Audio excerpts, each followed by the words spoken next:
Hi friends, Rebecca here, the Dragon Librarian from Farmington Community Library, and I'm here with my friend Kel today to talk to you about a couple really fantastic brand new books that I think you're going to fall in love with.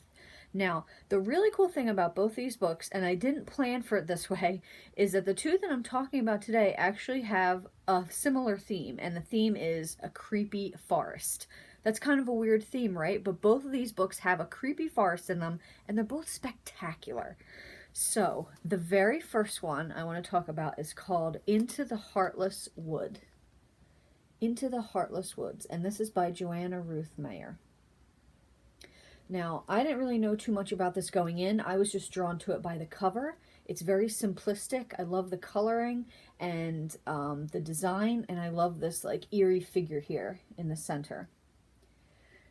And this is a book about a girl who is a monster. And I love stories about girls that are monsters because they seem to be so fierce, so unapologetic, and so many things that you don't expect girl characters to be. And I love when they are monsters. So this story takes place with this wood, and there's a witch that lives in the middle of the wood, and she has created out of trees daughters for herself. And these daughters are half tree, half monster.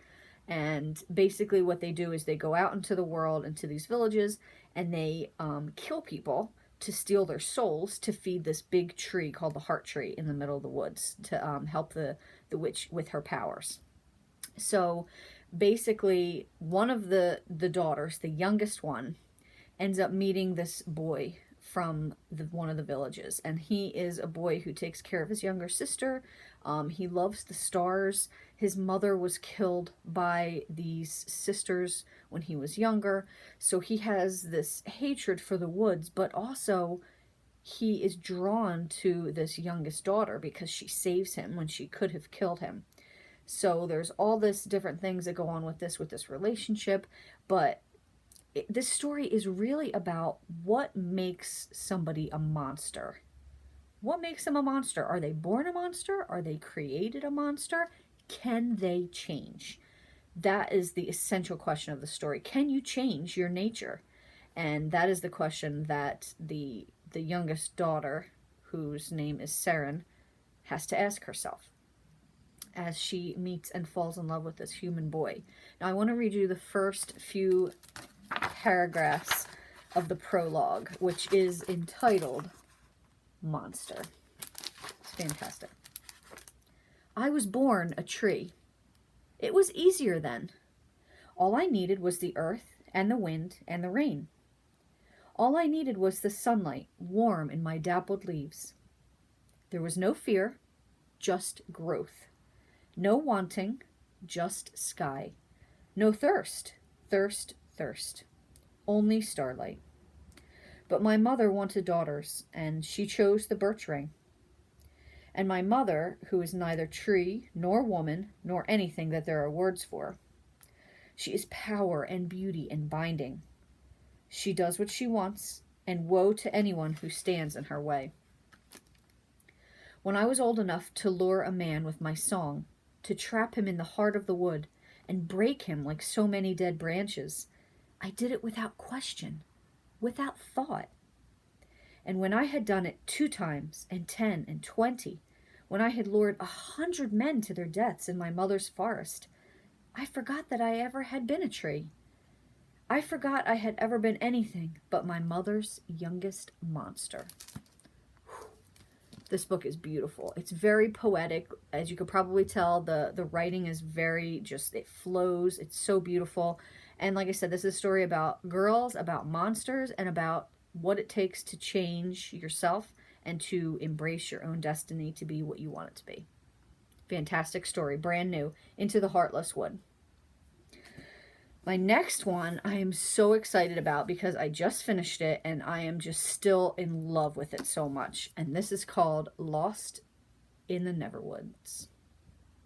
And this is by Aiden Thomas. Now, I am sort of in love with Aiden Thomas. They are an author who wrote the book Cemetery Boys, which was also fantastic. Probably one of my favorite books of the year so far. And I was really excited for this one too because this is a dark, twisty retelling of Peter Pan. What? How cool is that? This is about Peter Pan.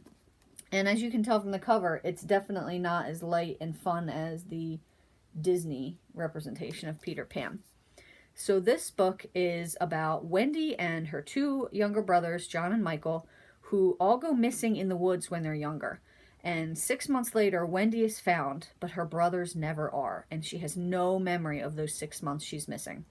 So flash forward, she's now 18. She's still coping with the trauma of losing her brothers, not knowing what happened to them, not knowing what happened to her. And she meets a boy in the woods who calls himself Peter. And he seems to know her. He knows her name, he knows all about her, but she's never met him before. She's never seen him before. Or has she? And he tells her that he needs her help to find his shadow because it's loose, it's free from his body, and it is causing havoc. And also, he knows what happened to her brothers, and he will help her if she helps him. This book is so fantastic. Also has to do with a creepy forest that Wendy and Peter have to go into. And it's a beautiful story. If you love fairy tales and you love reimaginings of fairy tales, oh my gosh, I highly, highly recommend this. This book was also so fantastic. I absolutely loved it. The writing was really great. Wendy is just an amazing character. Watching her have to cope and live every day with this trauma that she experienced while trying to live her life to the best of her ability is just amazing. And you will really grow to just absolutely adore her. Lost in the Neverwoods by Aiden Thomas. Well, those are the two books I have for you guys today. I hope they sounded really interesting and awesome. Like I said, they are both brand new books, so you can put them on hold at either branch of the Farmington Community Library. They are available there, and we hope you check them out and find them as great and fantastic as we have. Thanks so much, friends, and have a wonderful day.